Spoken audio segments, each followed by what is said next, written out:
को जानना, आत्मा मैं हूँ ऐसा जानना। आत्मा को जानना, मैं अपने आप को कर्ता जान रहा हूँ तो अपने को ज्ञाता जानना।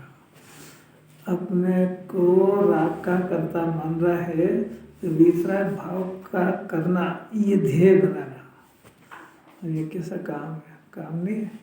घर के ध्येय तो बनाता है कि नहीं, ये करना है, ये करना है, ये करना है, तो अपने डिक्शनरी में ये भी जोड़ लो टॉप प्रायोरिटी पे। वो नहीं हो सके तो ले, फिर लिख रहे हैं इसके अंदर, पहले तो वो सन्मुख रखने योग्य है, फिर आत्मा को ध्येय ही सन्मुख रखने योग्य है। काम दूसरे हों भले, हे बुद्धिपूर्वक कार्यों की गिनती, जो धर्म के कार्य करता है ना, ये शास्त्र पढ़ लिए, इतनी पूजा कर ली, इतने विधान कर लिए, इतनी तीर्थ यात्रा कर ली, इसकी गिनती रखो एक तरफ। जरा देखना चाहिए, ऐसे में इसको देखता नहीं है ना तो कुछ मजा नहीं आता उसको। आत्मा का ध्येय मुख रखना उत्तम है। प्रवृत्ति रूप कार्य तो भूमिका के अनुसार होते हैं।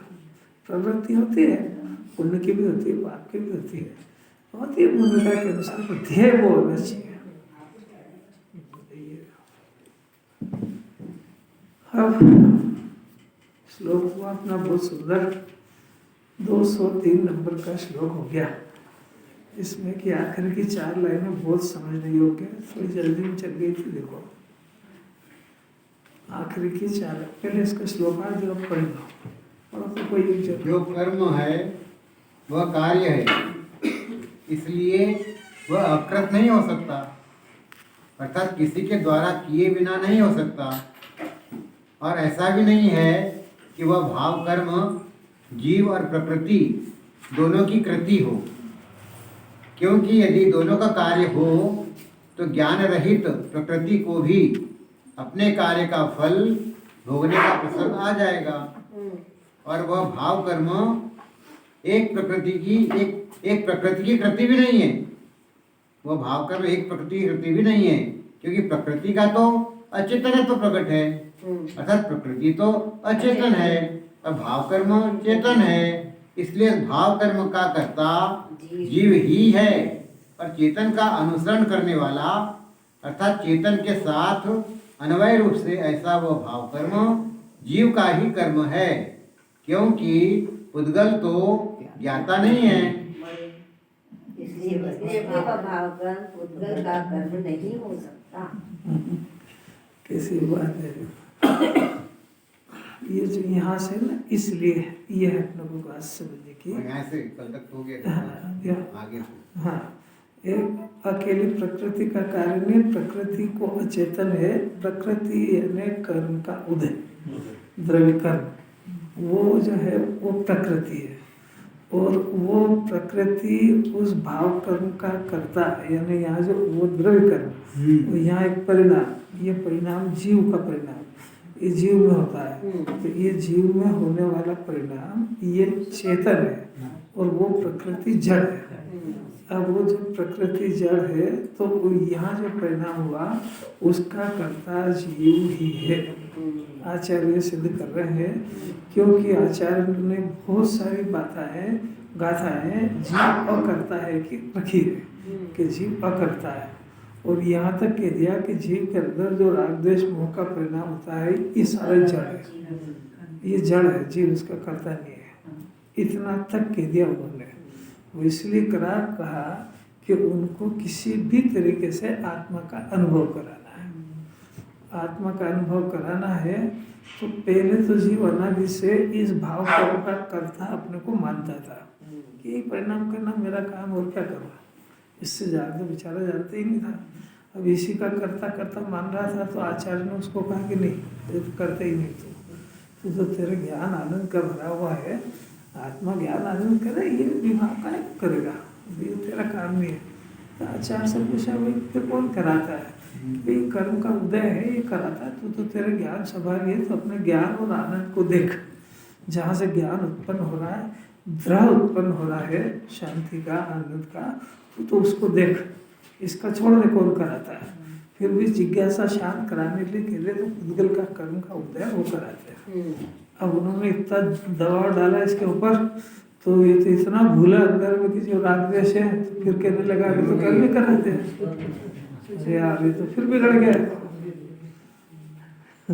तो वहाँ के आचार्य के मंतव्य को नहीं समझ पाया। उन्होंने वहाँ पे आत्मा को अकर्ता सर्वथा नहीं कहा था, उन्होंने कथनचित कहा था।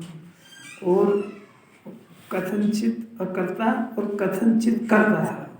इसने समझने में क्या गलती करी कि इसने सर्वथा आत्मा को अकर्ता जान लिया।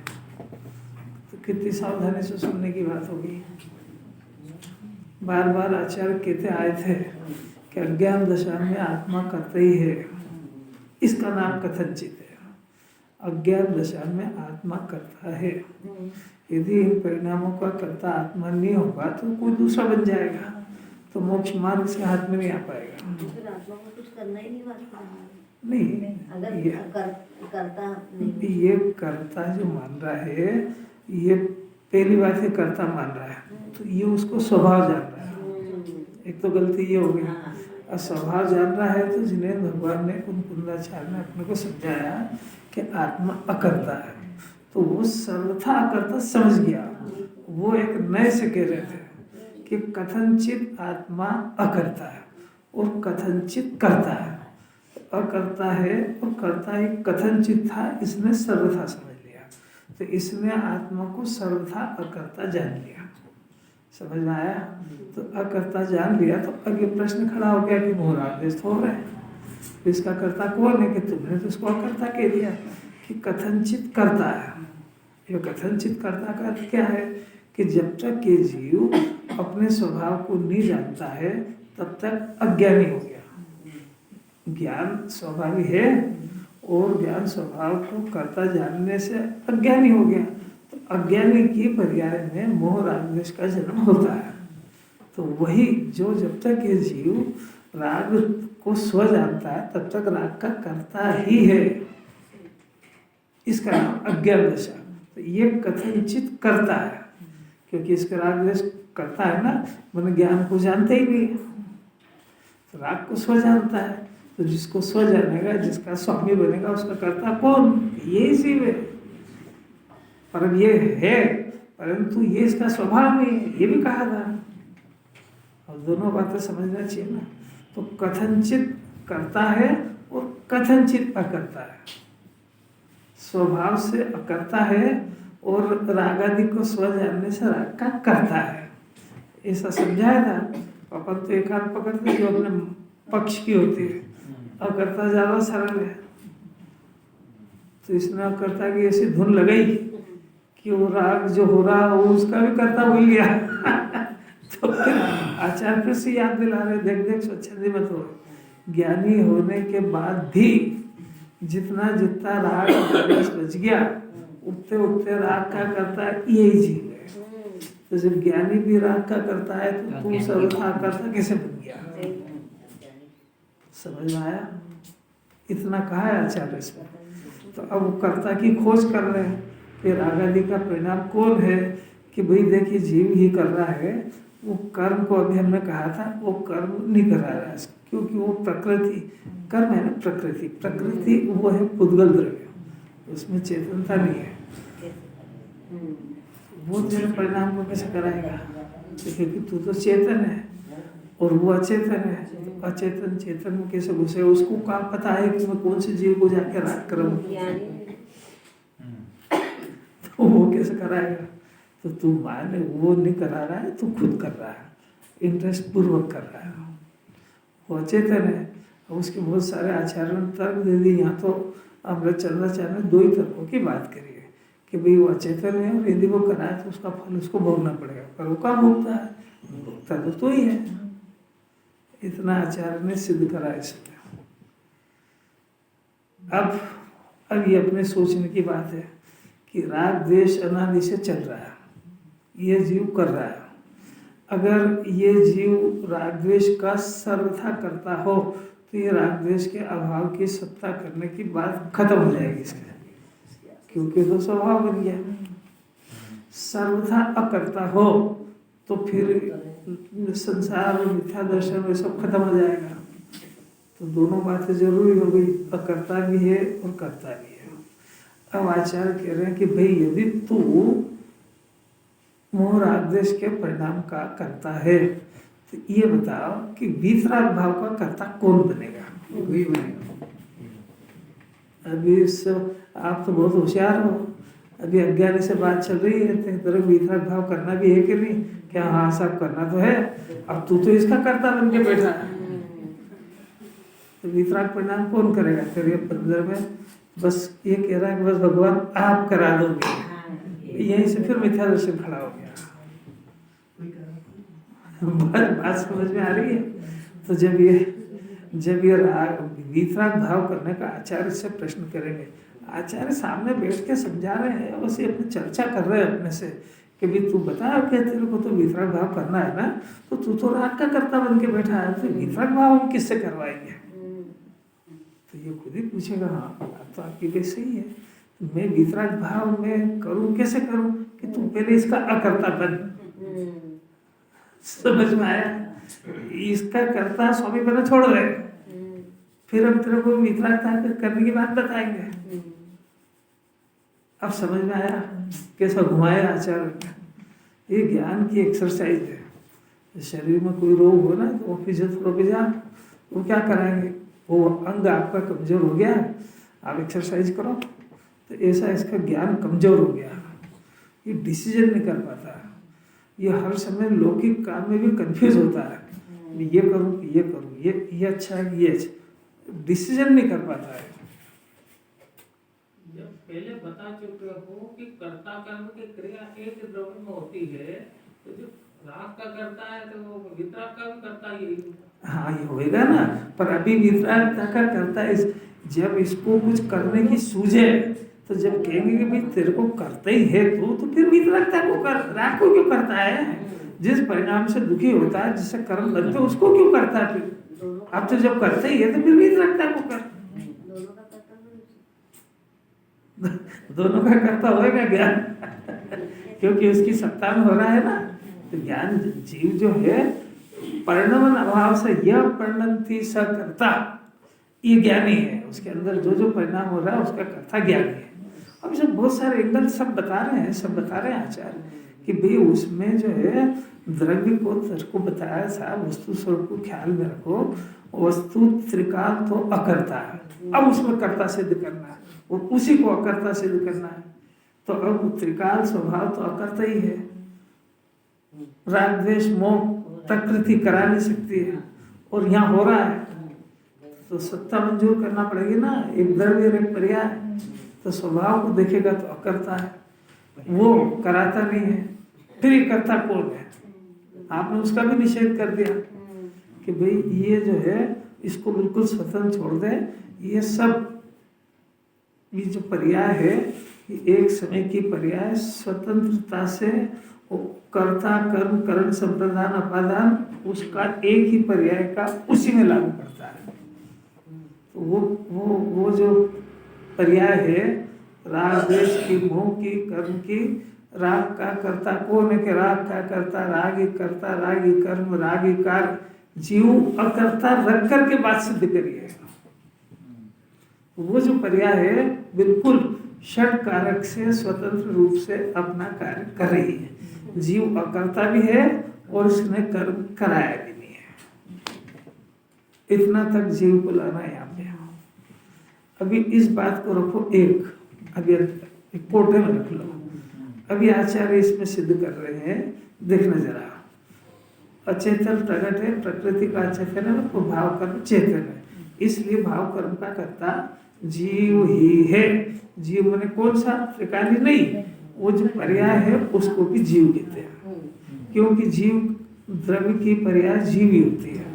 एक बात थोड़ा सा और सरल कर लो उसको कि द्रव्य को त्रिकाली जीव कहते हैं और पर्याय क्षणिक जीव कहते हैं। अब सरल हो जाएगा, क्योंकि जिनवाणी अभेद करके बात करेंगे। जीव जीव का ध्यान करो, अभी जीव दो जीव हो गए,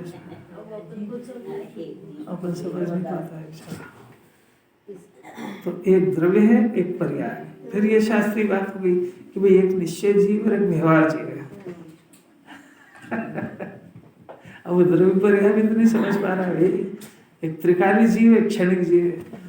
एक त्रिकाल सत्ता है, ध्रुव रूप से पड़े हुए हैं और उसमें परिणमता है, तो परिणमने वाली दशा को पर्याय कहते हैं। तो ये जीव ही परिणमता है। सब समझना पड़ेगा ना, भेद भी समझना पड़ेगा, अभेद भी। आत्मा को समझने की चर्चा चल रही है। आत्मा में अनेकांत स्वरूप है, अनेकांत स्वरूप है, माने मरता भी है और शाश्वत भी रहता है, टिकता भी है और बदलता भी है। ऐसे ही चमत्कारी पदार्थ है। वीतराग स्वरूप है और राग रूप भी परिणम जाता है। एक ऐसी बात है। अनंत गुण भी है और एक रूप भी है। अब अनंत गुण जिन्होंने समझाती है और कहती एक रूप वैसा मानो, और यहाँ तो आपने समझाया क्या कुछ वैसा है, ऐसे ही वस्तु स्वरूप है। आत्मा परिणाम का करता भी है, अकर्ता भी है। आत्मा पाप पुण्य भी करता है, आत्मा वितराग भय भी करता है। अरे यहाँ कभी तो आप क्या कहते हो, कभी तो हम क्या क्या, वस्तु स्वरूप भी ऐसा है। किस लोक में भी ऐसा है, एक द्रव्य का दूसरे द्रव्य से कोई संबंध नहीं, कुछ है भी नहीं इसका, फिर पत्नी मेरी ऐसा कैसे कहा। उस जिनवाने में लिखा है, वो राजा था, उसकी 96,000 रानी थी, वो राजा था, उसके 2 बेटे थे। अब ये होते ही नहीं है तो फिर ये लिखा क्या है कोई है कि ऐसे ही वस्तु स्वरूप है। आपको ये भी समझना है कि उसी की पत्नी है और उसी के बच्चे हैं, और ये भी समझना है कि उसका कोई नहीं संसार में। यही जीव राग द्वेष मोह कर रहा, कर्म बांध रहा है, वो यही जीव कुछ भी नहीं करता है। ये सब समझना पड़ेगा आचार्यों के मंतव्य को। अरे जब दूसरी दुनिया की बातें समझने का प्रयत्न करते हो, हर एक के अंतर में घुस के उसके अंतर जानना चाहते हो, तो एक बार जिनवाने के भी अंतरंग में घुस के अंतरंग जाना तो सही। जिन्हें भगवान का अंतरंग क्या है, कुंकुंदाचार्य का अंतरंग क्या है, जानो। अब सुनने देखो बात।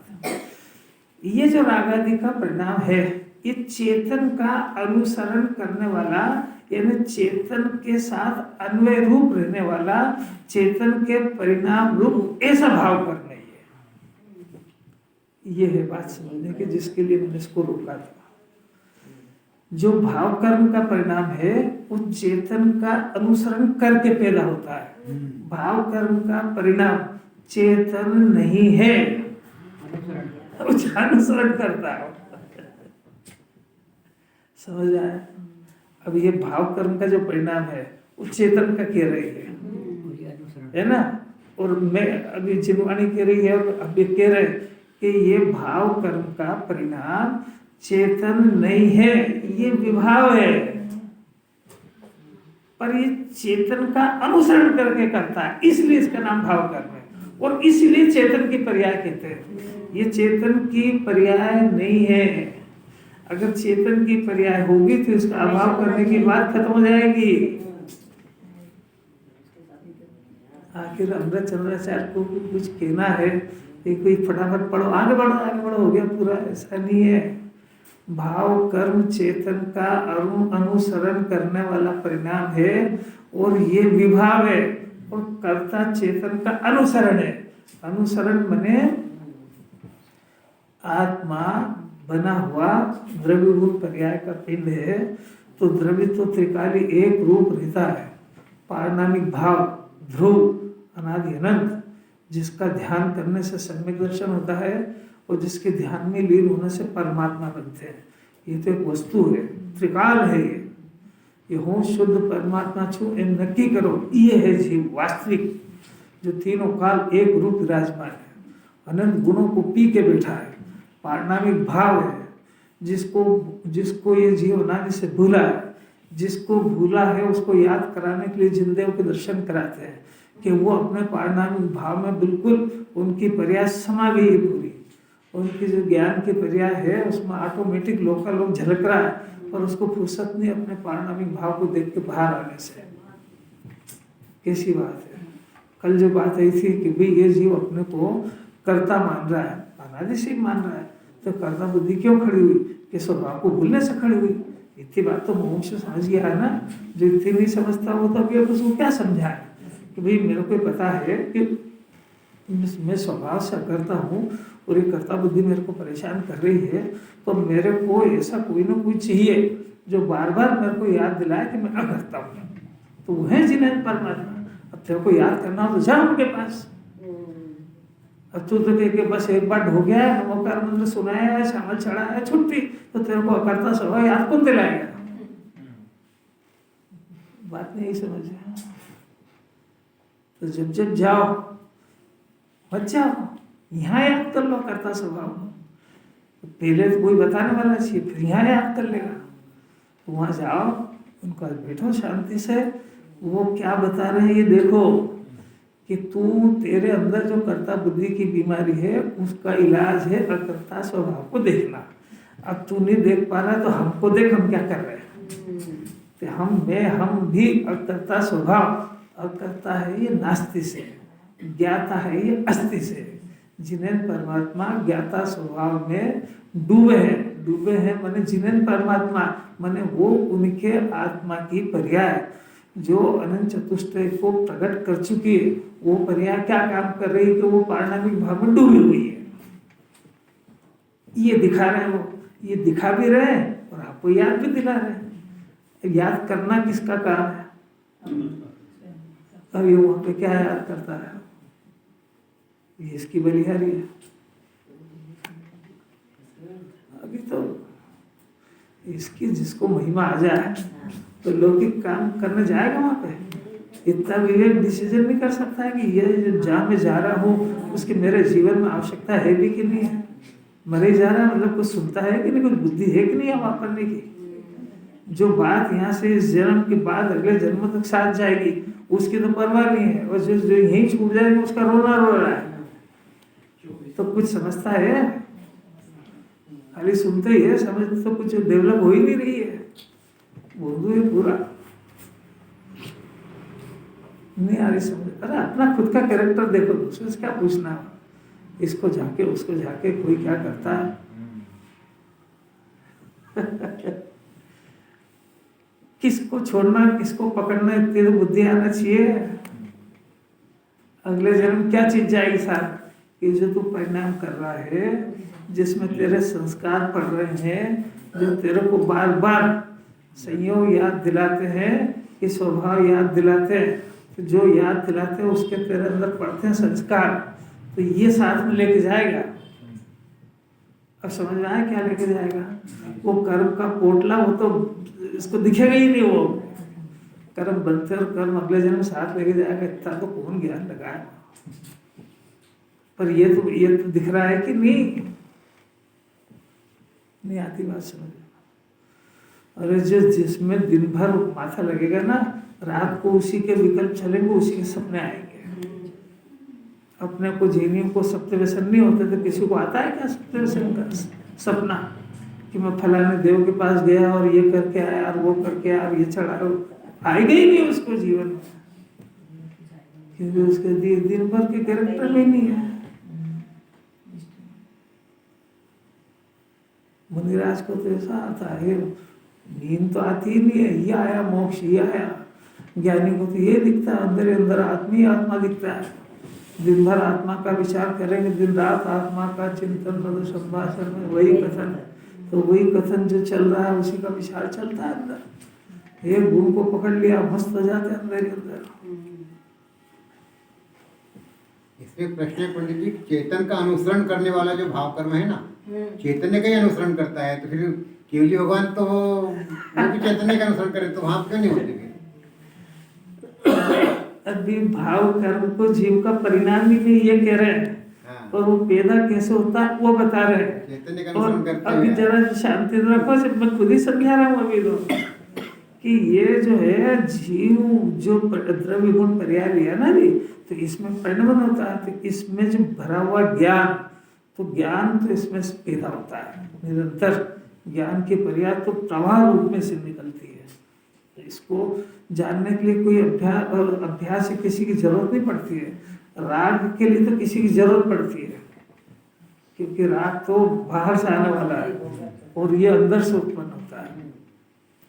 अब अनुसरण का अर्थ यह है कि जब जीव के अंदर दो परिणाम होते हैं, एक स्वाभाविक परिणाम और एक वैभाविक परिणाम। स्वाभाविक परिणाम स्वभाव में से उत्पन्न होता है, वैभाविक किसी अन्य के संयोग से आता है, अन्य के संयोग से आता है, पर उसका जो लक्ष्य उधर रहता है, पर वो परिणाम अंदर पैदा होता है। यानी जिस जिस जगह पे ज्ञान पैदा होता है उसी जगह पर राग पैदा होता है। इसका नाम है अनुसरण करना। सब कर्म का अनुसरण किया ना, मतलब आप देखिए जो हुए तो सब कर्म का आप अनुसरण किया। पहले सुन लो, फिर आपको जो समझ में नहीं आए बाद में बात करना। आत्मा का फंक्शन देखो आप, कि उसके अंदर जहाँ से ज्ञान उत्पन्न हो रहा है उसी जगह पर राग भी उत्पन्न हो रहा है, पर वो राग अंदर से नहीं आ रहा है और हो रहा उसी स्थान पर। इसीलिए तो सारा भ्रम खड़ा हो गया। अब जिनवाणी भेद ज्ञान ये करा रही है कि एक तो स्वाभाविक परिणाम है, यानी उसके अंदर से आ रहा है गुणों में से, पर आत्मा में ऐसा कोई गुण जिन्हें भगवान ने नहीं देखा है जो राग उत्पन्न करेगा। फिर आखिर हो तो वही रहा है ना भाई, जहाँ पर चाशनी है वहीं पर गंदगी है, जहाँ पर पानी है वहीं पर पानी के अंदर मलिनता है, जहाँ तालाब में स्वच्छ पानी वहीं काई है, जहाँ पे सोना शुद्ध है वहीं पर शुद्धता है, जहाँ पर दूध है वहीं पे घी है, और दूध में घी भी है और विकार भी है, कचरा भी है। छिलके बगैर कोई पदार्थ होते ही नहीं, ऐसे ही जगत के वस्तु का स्वरूप है। अब अनुसरण का अर्थ यह है कि वो जो राग उत्पन्न हो रहा है वो ज्ञान के साथ उत्पन्न हो रहा है, इसलिए उसको चेतन का अनुसरण कहते हैं। इसीलिए उसको वो जीव का परिणाम लगता है, जबकि वो चेतन का अनुसरण करने पर भी वो विभाव है। अभी भाव कर्म की व्याख्या चल रही है कि भाव कर्म चेतन का अनुसरण करने वाला परिणाम है, परंतु है विभाव। तो भाव कर्म लक्ष्य किसका करता है? कर्म करता है पर चैतन्य के साथ हो रहा है, ज्ञान के साथ साथ हो रहा है ना, इसलिए अनुसरण हो गया। उसके साथ साथ हो रहा है, उसके साथ साथ हो रहा है, जहाँ ज्ञान हो रहा है वही राग हो रहा है। और ये भेद ज्ञान तो नहीं कर पा रहा है कि भाई जहाँ जहाँ पेट है ना, महिला का पेट, जहाँ बच्चा है वहीं दूसरे जीव भी पैदा हो गए। अब वही माँ के पेट से गिंडोला भी निकला और वही बच्चा भी निकला। अब उस माँ से पूछो भाई ये भी तेरे पेट में से निकला, अब इसमें सब क्या करें, इसको भी रखे कि देखो साहब मेरी शक्ल सूरत जिससे मिलती है वो मेरा है, मेरी जाति का जो मेरी जाति का है, भले मेरे पेट से पैदा हुआ पर मेरी जाति का नहीं है, ये मेरा कोई अंश मिलता ही नहीं इससे, ये विवाह रूप से पैदा हो गया। तो ज्ञान और राग जो एक ही जगह पर एक ही समय में पैदा हुआ, इसीलिए तो जीव भेद ज्ञान नहीं कर पा रहा है। इतना डिफिकल्ट है ना वो। अगर वो अलग अलग जगह होता है तो कोई झगड़ा ही नहीं होता। तो भी तो एक 11 नंबर की गाथा में इसको असद्भुत व्यवहार से जीव का कहा। असद्भुत अनुपचरित व्यवहार में से राग जीव का परिणाम, तो उसका कोई संबंध होगा ना। संबंध ये है कि वो बस एक निश्चय में, एक व्यवहार में वो जीव के अंदर पैदा होता है। ये ज्ञान और राग तो बता दिया, ये समझ में नहीं आ रहा भाव क्या होता है। हाँ, ये राग कोई भाव भाव के के भाव कर्म है। राग जो राग है ना 25 तरह की कषाय है। ये 25 तरह की कषाय, इसका नाम एक नाम भाव कर्म है, 2 नाम कहो तो राग द्वेष है, 3 कहो तो मिथ्या दर्शन साथ में, मोह और राग द्वेष सब पढ़ा चुके हैं।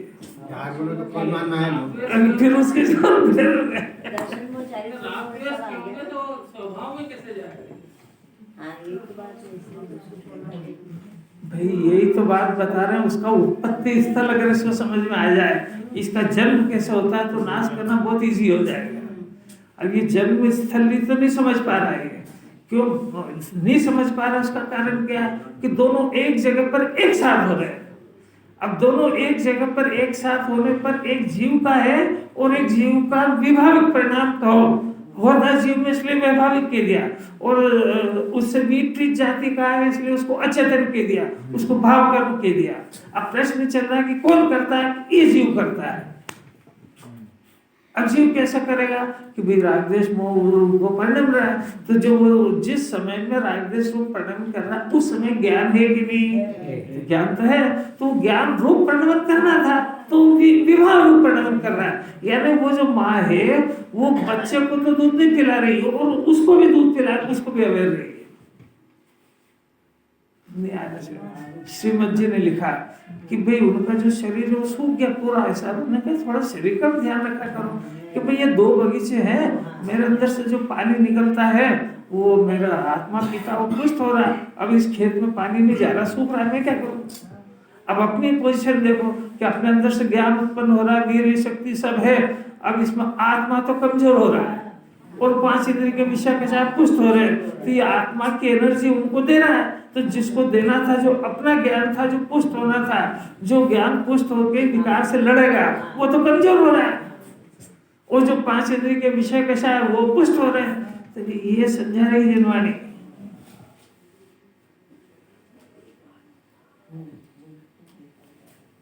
इसके अंदर शक्ति है कि नहीं, सोचने की, विचारने की, कुछ करने की। बाहर तो कुछ कर सकता नहीं, खाली ज्ञान की बात कर रहे हैं कि इसके अंदर सोचने की, समझने की, काम करने की पावर है पूरी।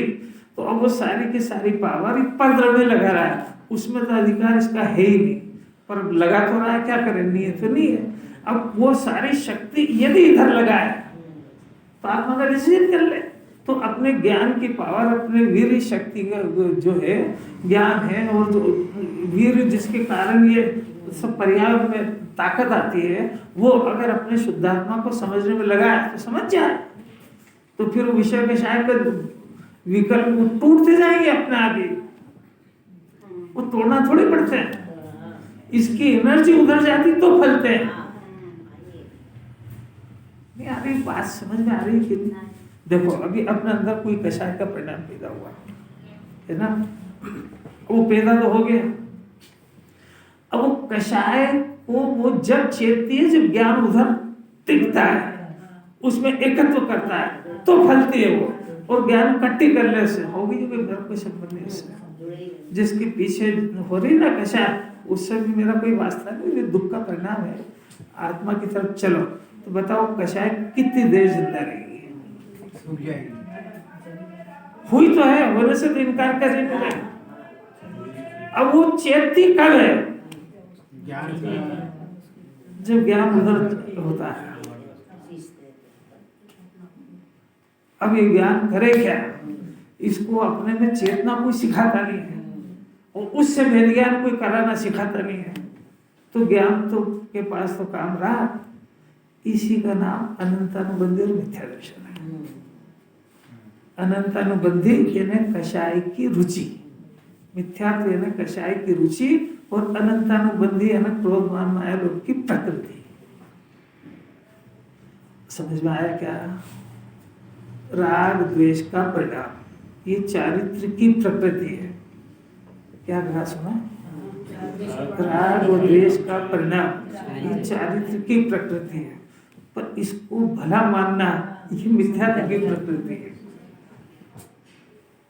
राग द्वेष होना ये चारित्र मोह का काम है, वो इसको भला मानना ये दर्शन मोह का काम है। और दर्शन मोह के काम में वो शुद्धात्मा को स्व जानना ये दर्शन मोह से संबंधित है। अब ये उस शुद्धात्मा को स्व नहीं जानता है, तो राग द्वेष को स्व जानता है, तो राग द्वेष को स्व जाना तो दर्शन मोह उलट गया। तो इसमें जो इस राग द्वेष में जो चेता ज्ञान, इसका नाम मोहिनी कर्म, चारित्र मोह मिथ्या दर्शन में बदल गया है। भाव कर्म चारित्र हुआ। हाँ, भाव कर्म चारित्र हुआ। भाव कर्म में तीनों है, मिथ्या दर्शन भी है, मिथ्या दर्शन पूरी सब कषा है। रोजी तक कह रहे हैं अभी हर व्यक्ति आत्मा की बात कैसे समझ में आए, वो ताकत, इसका फंक्शन। राग द्वेष ज्ञानी के मरते क्यों जाते हैं?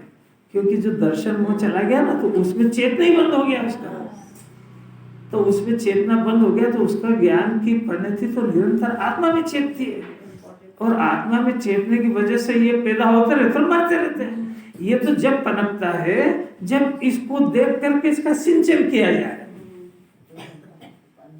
आपको कोई बात में इंटरेस्ट आ रहा है कि नहीं आ रहा है? अलौकिक बात है। फिर से देखो, बहुत सरल बात है, कठिन नहीं है। समझने का प्रयत्न करोगे तो समझ में आएगी। शास्त्र देखोगे तो पल्ले नहीं पड़ेगी, कुछ भी करो, बंद करो, इसको पढ़ लिया बहुत क्या है। अरे देख, जो इसमें समझा रहा है वो सब अंदर है, इधर तो खाली डायरेक्शन देंगे। दर्शन मोहिनी कर, सुनना जरा, इधर ज्ञान आँख का विषय नहीं हो, केवल ने देखा मंजूर करो। दर्शन मोहिनी कर, इधर अपना आत्मा, ज्ञान दर्शन की पर्याय उत्पन्न हो रही है। अब इधर से एक परिणाम होता है, ये मेरा है, ये मेरा है, राग देश का परिणाम, राग में हूँ, ऐसा एक परिणाम होता है। तो राग यहाँ उत्पन्न हुआ, दर्शन मोहिनी कर्म का उदय इधर है। अब ये जो दर्शन मोहिनी कर्म का उदय है, इसकी आयु कितनी? बहुत बढ़िया, एक समय की। इसकी लाइफ एक ही समय की है। इधर जो इसने अपना मानने का काम करा, तो इसने वो उदय आया, और इधर जीव ने राग में हूँ ऐसा नहीं माना, तो वो कर्म का उदय आया तो वो इधर चिपकेगा कि मर जाएगा? कितना सरल है। इसको एक समय के लिए अपना आत्मा देखने की फुर्सत नहीं। अगर सिर्फ ओनली वन टाइम, वो एक समय मरा कि मरा ही मरा, फिर वो पहले ही नहीं होता है, क्योंकि उसकी उम्र ही एक समय की है। वो मरा, यानी दर्शन मोह की प्रकृति टूट गई,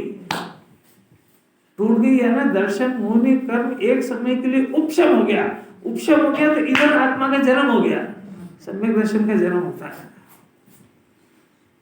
मतलब समझे क्या है? मतलब इसको अपना आत्मा एक समय के लिए भी पसंद नहीं आ रहा है, ओनली वन टाइम। उसके बाद तू कर लेना विषय का, शायद हमारी कोई दिक्कत नहीं है उसको, एक समय के लिए तो स्वीकृति दे सकता है।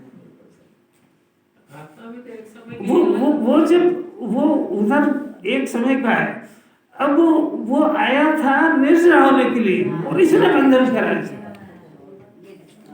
अगर ये उधर देखते ही नहीं तो उसकी तो मौत ही थी, वो तो निर्जरा होने नहीं आया था। निर्जरा योग ले आया, वो दूसरा बंध लिया उसने, वो तो बेचारा झड़ ही गया, वो तो आया जो वो तो झड़ ही गया। राकेश जी इतना अंदर में समझ जाए, एक समय की फुर्सत नहीं इसको। वो थोड़ा बहुत पाप से बच के कभी आया ना तो पुण्य में लग जाता है। माने ये उपयोग वो इधर ही जोड़ना चाहता है जिनवाणी। वो कह रहे थे इसको तो बंद कर दे एक बार।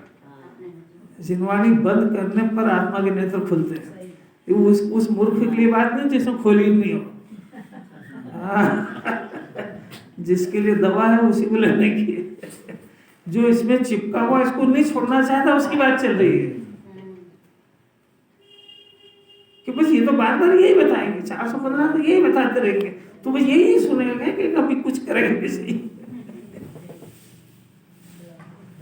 अरे किसी बातें हैं, देखो जाएगा पड़े। चेतन का अनुसरण यानी उसके साथ जन्मने वाला, यानी देखो साफ लिखा है चेतन के साथ अन्वय रूप, यानी चेतन के परिणाम रूप है ऐसा भाव कर्म। वो चेतन का परिणाम ज्ञान दर्शन है और ये भाव कर्म आश्रम बंध है। भाव कर्म में मिथ्या दर्शन ज्ञान चारित्र भी है और 25 कषाय भी है। ये दोनों वो एक साथ है और वो जीव ही कर रहा है। वो जीव कर रहा है तो त्रिकाली जीव तो नहीं कर रहा है, और वो पर्याय भी कर रही है। तो अभी अपन ने देखा कि भाव कर्म की उम्र कितनी, वो जो मिथ्या दर्शन मोहिनी कर्म के उदय की स्थिति कितनी, एक समय की।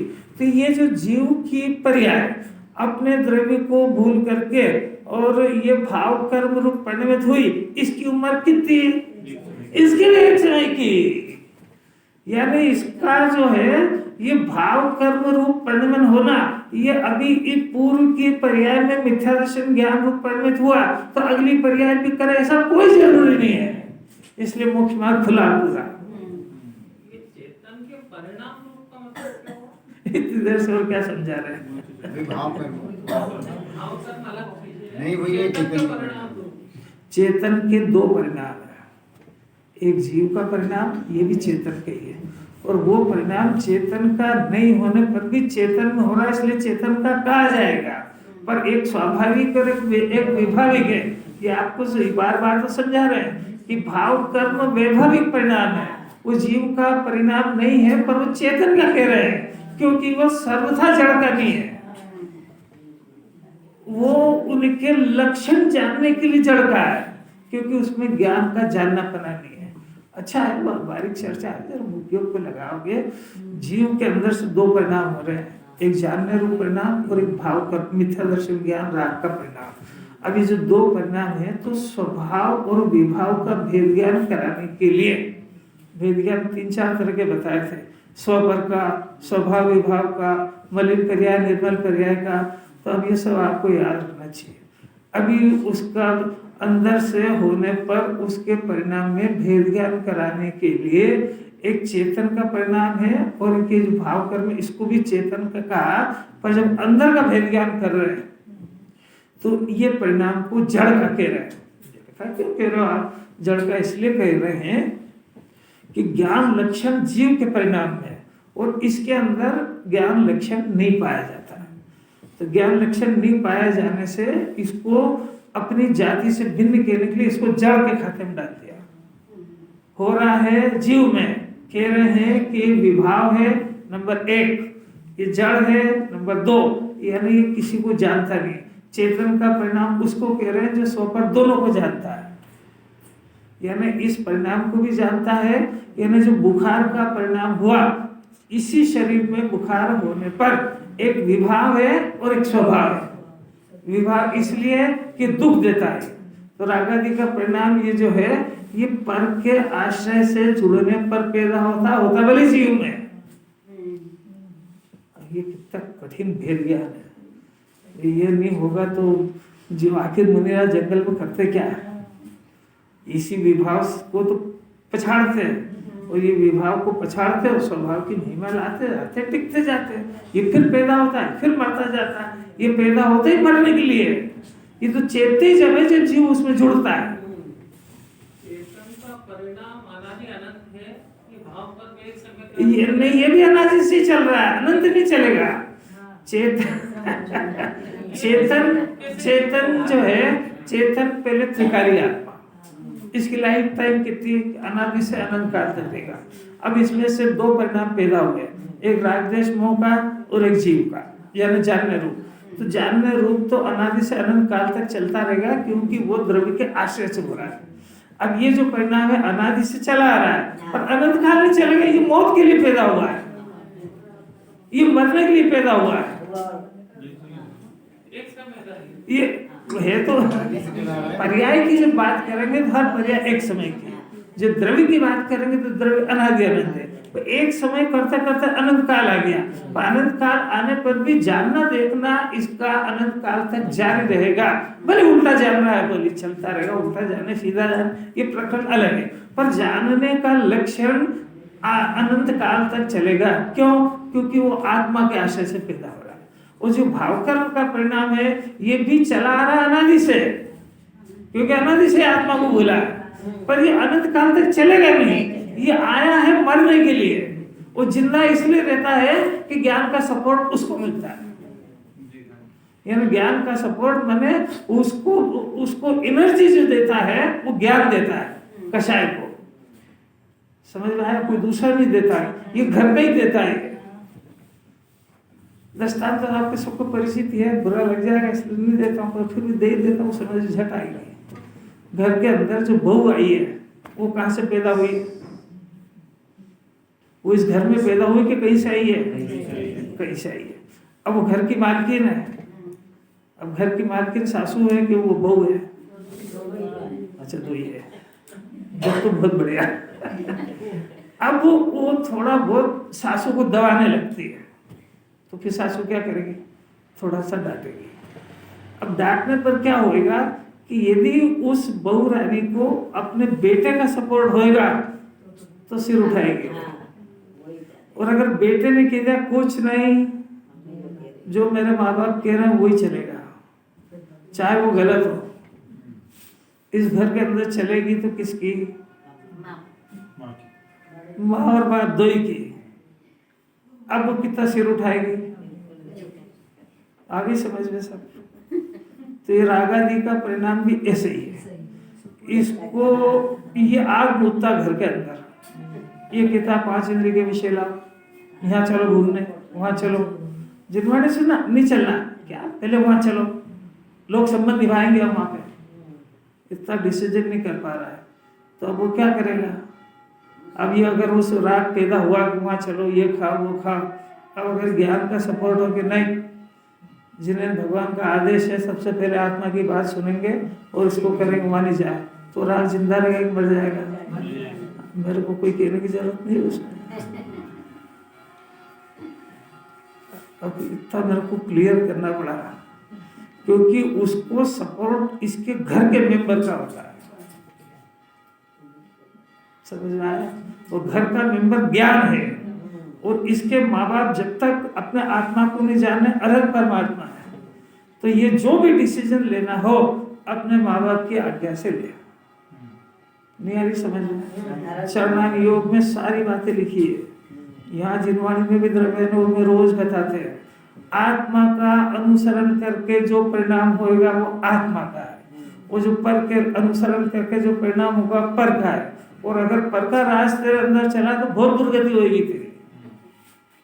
अब भी नहीं आया कि समझ में? अब भी नहीं आया? रोज तो कह रहे हैं भाई ज्ञान है पावरफुल, और ये कर्म के उदय का अनुसरण कर रहा है, इतनी सी तो गलती है। ये कर्म के उदय का अनुसरण नहीं करे, वो जिनवाणी का चेतन का अनुसरण करे, तो उस विभाग की तो मौत हो जाएगी। घर अपना है, ज्ञान का साम्राज्य और कर्म के उदय की चल रही है, इससे बड़ी कोई मूर्खता है क्या? घर अपना है, डिसीजन लेने की पावर अपने में है, और हर निर्णय कर्म से पूछ पूछ के करता है। तो तू होश में है? कुछ नहीं आ रही बात समझ? और बस इतनी सी तो बात है, कर्म के उदय के अनुसार परिणमन करे वो अज्ञानी है, वो चेतन के अनुसार परिणमन करे वो ज्ञानी है। तो चेतन नहीं दिख रहा तो भी कोई बात नहीं, जिनवाणी तो दिख रही है। हर काम, चाहे वो धर्म के मामले में हो, चाहे घर के मामले में हो, चाहे पाप के चाहे पुण्य के, जिनवाणी को ऊंचा रखो, देव गुरु के आदेश का पालन करो, ना मिथ्या दर्शन घुसेगा ना कषाय घुसेगी। और तुमने इनको छोड़कर जो अपनी बुद्धि लगाई है, तो फिर दुर्दशा का पार में जो 84 लाख इन्हें घुमा फिर घूमेगा, बस अपने लेगा पूरा हो गया। वो भाव कर्म जीव के कर्म है, पुद्गल तो ज्ञाता है नहीं, इसलिए चेतन कर्म के चेतन की होता, पुद्गल जड़े सिद्धांत दे दिया, ऐसा नहीं हो सकता है। 13 गाथा अब चलेगी, उसके पहले एक श्लोक है, उसके पहले उनको कल थोड़ा दिन बाहर जाना है, कल आप लोग स्वाध्याय करना, पढ़ना, इसको जो चल चुका वो भी पढ़ना।